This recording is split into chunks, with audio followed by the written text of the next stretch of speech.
hospitales debería ser más, no más transparente, pero transparente es el gasto de los conocemos en tu hospital y en tu comunidad autónoma, pero deberíamos tener esos datos comparados. Ahora mismo, si quieres comparar datos, de ir a IMS, que es una empresa que compra los datos a las comunidades o a los hospitales y que realmente no están en todos los hospitales y está por compra y no por uso. Es decir, que nos faltan registros nacionales de uso de medicamentos por indicación y de resultados de la salud. Y esta sería la línea en la que deberíamos trabajar.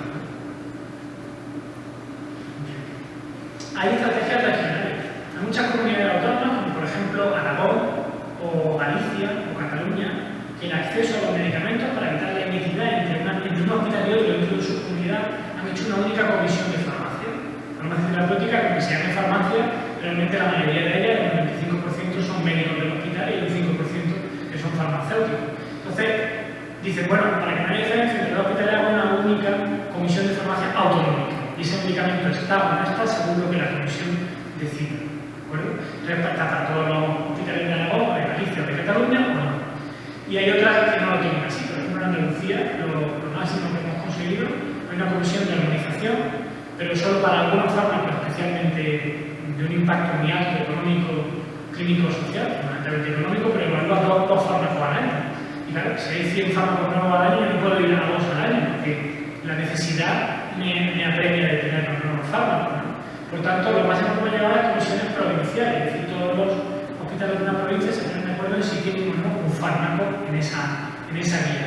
Porque hay una diferencia entre el gasto, o sea, la prescripción en receta, desde que está autorizado y financiado, tú lo puedes usar. Y en hospitales no, en hospitales aunque lo pidas, si la Comisión de Farmacia ha decidido que aquello no, y te dan una alternativa, pues es la alternativa que puede utilizar. Bien, luego, acuerdos de riesgo compartido regionales. Por ejemplo, Cataluña está trabajando mucho en este sentido. Acuerdos de riesgo compartido es compartir el riesgo, lo que comentaba antes, que si el resultado de salud no es el esperado, entonces se solicita el reembolso del laboratorio, es decir, que nos devuelva el dinero al sistema sanitario, que es el que lo paga. Y esto tiene una experiencia muy interesante en cáncer de pulmón. En cáncer de pulmón han abordado casi el 18%, porque era un 18% de pacientes que no respondió bien. Entonces, como no respondió bien, pues solicitaron el reembolso y bajaron el precio sin quitar el acceso. Porque una forma de gastar menos es no tener un medicamento. No tienes un medicamento, no gastas. O sea, esto es, en casa de Coca-Cola no te la bebes, o lo que corresponda. Pero claro, estaría un poco así, ¿no? Pues si ese medicamento está, lo tienen disponible otras comunidades autónomas, ¿por qué tú no lo vas a hacer? Entonces, una estrategia que podría evitar eso sería vamos a tenerlo todo entre comillas, pero si no responde el paciente no te lo puede. Entonces, hay iniciativas puntuales, por ejemplo, la FE de Valencia, nuestro hospital también en Granada, pero hay estrategias como tales regionales. Bien, luego hay estrategias también de tipo de preparación de medicamentos. Por ejemplo, hay algunas situaciones para la DMAE, se utilizan unos fármacos que son anticuerpos monoclonales, el ranibizumab o el bevacizumab, y hay algunas comunidades autónomas que han decidido utilizar el bevacizumab, que es muy barato, vale 19 euros por paciente, y no ranibizumab, que vale 800 euros por paciente, aunque uno no tenga indicación. Ojo, beva no está autorizado, pero es muy barato. Eficacia y seguridad igual, en England, todo lo que queramos, pero no está autorizado en España. Entonces hay un consenso y dice, bueno, vamos a usarlo.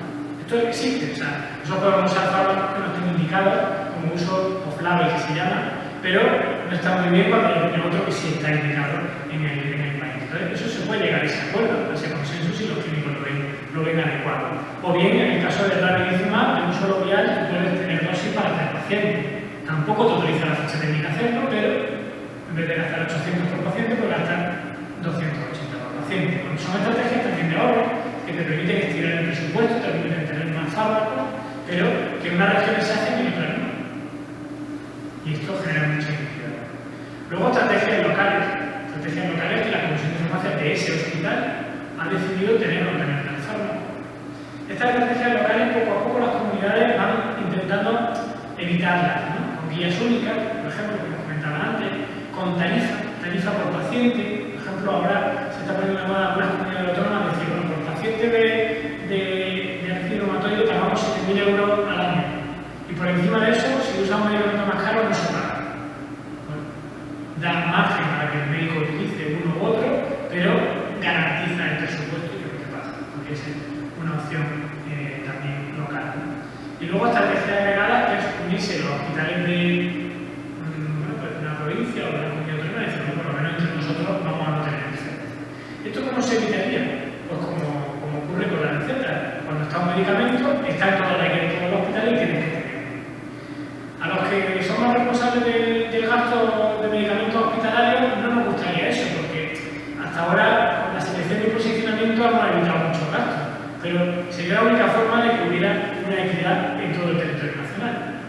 Otra opción es que hubiera una selección más, una financiación más selectiva, es decir, que en vez de autorizar el 98% de los fármacos nuevos para la financiación pública y de dejar dos o tres fármacos de eficacia y seguridad similar disponibles para que la competencia entre los laboratorios genere la presión sobre el prescriptor para usar más uno que otro, porque esto muchas veces ocurre así, pues que desde el ámbito nacional se fijara un posicionamiento terapéutico. Ahí ya os digo que estamos trabajando en informes de posicionamiento terapéutico y hay algunos de ellos que ponen en cada tipo de paciente un fármaco concreto.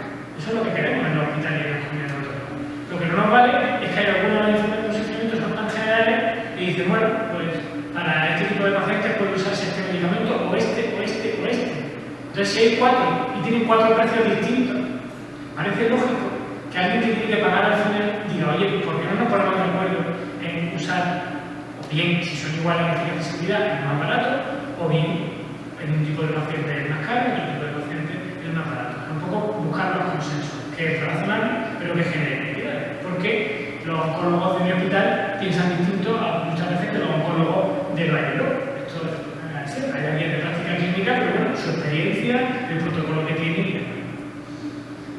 Bien, esta guía os recomiendo que la leáis porque este es el futuro del uso de los medicamentos, es pagar por resultados de salud. Esta guía la hizo el CAT Salud y establece un poco en qué medicamentos sería esto adecuado. Es decir, no parece adecuado utilizarlo para el ácido acético salicílico en la prevención del infarto por el miocardio. ¿Por qué? Porque el número de pacientes es muy alto, porque el coste del fármaco es bajo, aunque tendría mucho impacto, y sí parece razonable utilizarlo en aquellos fármacos de alto impacto económico, donde cuando evitas el gasto de un paciente o de 100 pacientes, la devolución es muy grande.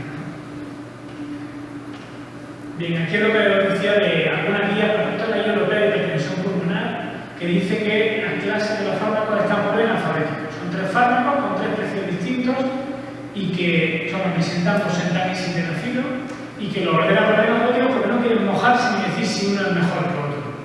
Por tanto, si la guía no se moja, pues al final, yo como en la voz final del hospital, tener los 3 y que según el prescriptor use uno u otro, pues me da un poco más de incertidumbre que acordar con ellos si podemos tener uno solo o uno solo para un tipo de paciente y otro para otro. Fijaros que el gasto en antitumorales está pasando, ya vamos cerca de 1.100 millones a 6.000 millones anuales. Y en algunos casos, de verdad, en la ampliación de la superficie de progresión no llega ni al mes. Estamos triplicando el gasto de ese medicamento. Y esto debe tener también un límite. En España no tenemos límite en esto. El Reino Unido, por ejemplo, tiene un coste por cual y por año de vida ganado por el paciente ajustado por calidad. Es decir, y por encima de 30.000 euros, pues mira, toca que aquí en el Reino Unido no se financie. Y esto en España no lo tenemos. No lo tenemos. Tenemos un fármaco realmente con un precio muy agresivo. Y en el ámbito hospitalario hay muy pocos fármacos que se llevan pues, casi la tercera parte, 2/3 partes del presupuesto. Hay dinero para gastar en medicamentos en los hospitales, pero lo que nos genera dificultad es que esto no merezca. Y hay, por ejemplo, un anti-TMF, el adalimumab para el artritis reumatoide que se lleva el 5% de todo el gasto hospitalario. Sobre todo se nos da el presupuesto en oncología y reumatología digestiva. Es decir, que es curioso que con el 60% del presupuesto no somos capaces de tratar nada más que al 3% de nuestros pacientes. Luego, todos los ingresados los tratamos con muy poca inversión, las infecciones también, es curiosísimo. Pero bueno, no ha habido más innovación. Aquí hicimos un cuestionario de una muestra en 200 hospitales, donde se veía un poco cómo se incluían los fármacos en las guías de esos hospitales. Y esto, el modelo de solicitud, había la mayoría de los hospitales utilizaban el GINC, Guía de Inclusión de Nuevos Fármacos, y algunos de ellos habían habían modificado el SEGIF ligeramente. Había otros hospitales que tenían otro modelo propio. El informe de evaluación sí que mayoritariamente se utilizaba el informe Génesis. Génesis es un grupo de la Sociedad Española de Farmacia Hospitalaria que establece un modo de hacer la evaluación del medicamento para posicionarlo con respecto a las alternativas que son similares. Y es un modelo que incluye también evaluación económica, que no se hace en la Agencia Española, pero sí vemos necesario hacerlo. Muy bien. Bueno, el 85% de los hospitales españoles utilizan el modelo Génesis y hay algunas comunidades que lo han utilizado como modelo de sus comisiones regionales. Además, el Ministerio no es que lo utilice como modelo para hacer su evaluación siempre, pero lo tiene en cuenta cuando está haciendo las evaluaciones de la financiación. Los informes de posicionamiento no sustituyen formalmente a las comisiones de farmacia, pero sí es verdad que si hubiera una selección adecuada a nivel nacional y no adecuada, rigurosa, restrictiva y con unos costes razonables, no sería necesario hacer tanta selección a nivel hospitalario y autonómico y habría menos diferencias.